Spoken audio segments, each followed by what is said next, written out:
Dunia digital memang sangat menarik untuk dibahas, apalagi di segmen gaming. Memang rasanya ngomongin permainan digital yang satu ini gak ada habisnya. Dari tahun ke tahun, perkembangannya sangatlah cepat, apalagi kualitas visual yang semakin bertambah seperti game kelas AAA. Jadi, mau main game kelas AAA tapi ramah di kantong? Kita bahas aja yuk.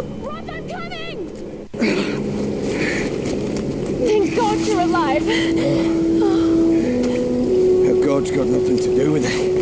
It's good to see you two go. Sorry, they did a real number on your leg. No.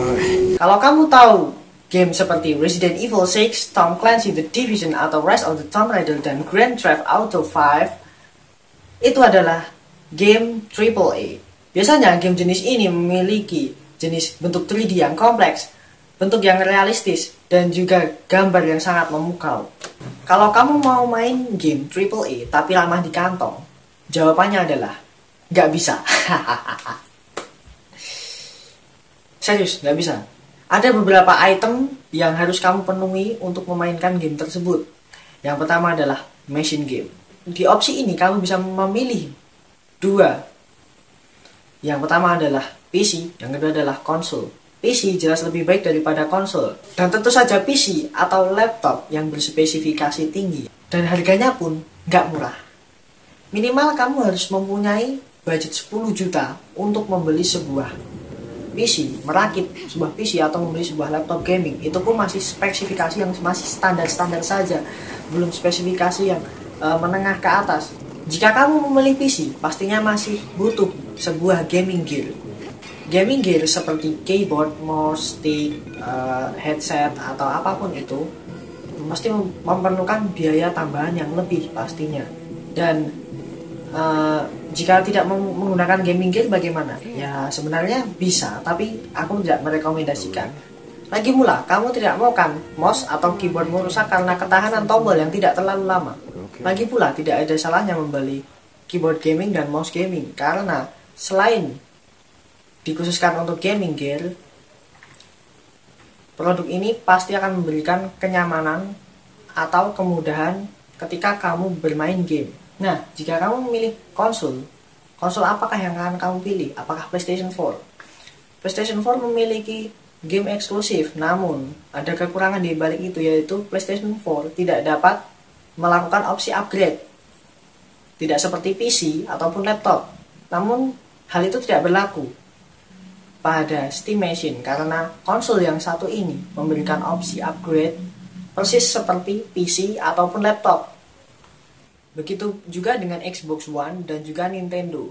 Konsol tersebut tidak bisa kamu upgrade. Overall, PC lebih unggul daripada konsol, karena PC bisa menjalankan selain kerja gaming, juga bisa menjalankan beberapa dan menyelesaikan beberapa tugas seperti tugas ringan hingga tugas berat seperti 3D design, rendering, dan juga exporting video. Yang kedua, jelas kamu harus punya gamenya. Masa kamu punya mesin game tapi kamu tidak punya gamenya? Kamu bisa membeli game di toko-toko ataupun di Steam. Masalahnya, game kelas AAA atau kelas AAA masih terbilang mahal. Atau untuk ekonomi di Indonesia kelas menengah ke bawah tergolong barang yang cukup menguras uang. Game yang sudah berumur 2 tahun saja masih terbilang tinggi. Misalnya Resident Evil 6. Game itu sudah berumur 2 tahun namun harganya masih di kisaran 300 ribuan atau lebih, aku lupa. Apalagi keluaran terbaru seperti Grand Theft Auto 5 dan Rise of the Tomb Raider, pasti harganya bisa melambung tinggi, 600 ribu bahkan mungkin 700 ribu, tergantung dari eksklusif atau tidaknya game tersebut. Coba kalau orang pas-pasan, misalnya nih, ada orang, lalu dia anaknya minta dibeliin sebuah PC atau gaming machine. Dia minta sebuah spek yang tidak terlalu tinggi, 10 juta. Maka dari itu, game ini ditujukan untuk orang-orang atau remaja berumur 17 tahun ke atas, atau biasanya malah penikmatnya adalah orang dewasa. Tidak hanya itu, filenya pun tergolong besar. Misalnya Grand Theft Auto 5. Misalnya kamu membeli sebuah game ini di Steam. Setelah membelinya, kamu harus mendownloadnya. Dan ukurannya tidak main-main, 50 GB. Apakah pembayaran internetmu mencukupi untuk mendownload file sebesar 50 GB? Terus gimana dong yang umur udah cukup, belum kerja, uang saku minim, tapi pengen main? Ya harus cari opsi lain. Misalnya, kamu harus memainkan game-game berumur lebih dari 2 tahun atau yang old version. Misalnya, kamu harus mulai dari yang populer dulu nih, misalnya Point Blank, Counter Strike, Call of Duty. Pokoknya game-game yang udah berumur 2 tahun. Tapi, genre game tersebut tidak tergolong story mode seperti game-game di atas. Namun ada juga sih yang story mode dan old version.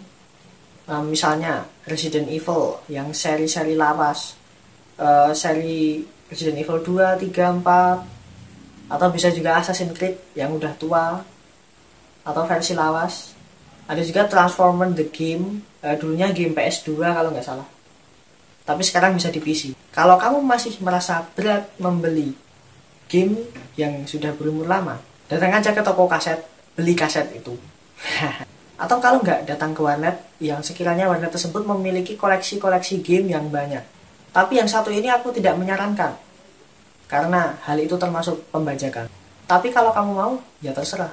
Tapi kalau kamu benar-benar mendukung dan menghargai, misalnya Square Enix, Crystal Dynamics, Capcom, lembaga-lembaga developer seperti Konami juga, ada Gameloft, ya beli dong game yang asli buatan mereka. Nabung dululah kalau nggak punya uang. Kalau nggak punya kartu kredit, pinjem kakak, pinjem om, pinjem bapak, pinjem ibu. Pokoknya pinjem lah. Nanti kalau mereka udah bayar, kamu ganti uangnya. Yang ketiga, kamu harus bisa bahasa Inggris. Masa kamu nge-game tapi kamu tidak tahu apa atau perintah apa yang harus kamu kerjakan dalam permainan tersebut. Apalagi story mode seperti Rise of the Tomb Raider, Resident Evil, dan juga beberapa game di atas. Jika kamu tidak mengerti bahasa Inggris, pasti kamu nggak akan tahu dong gimana cerita si game yang kamu mainin ini. Dan yang aneh, aku pernah melihat seseorang bermain game, khususnya game story.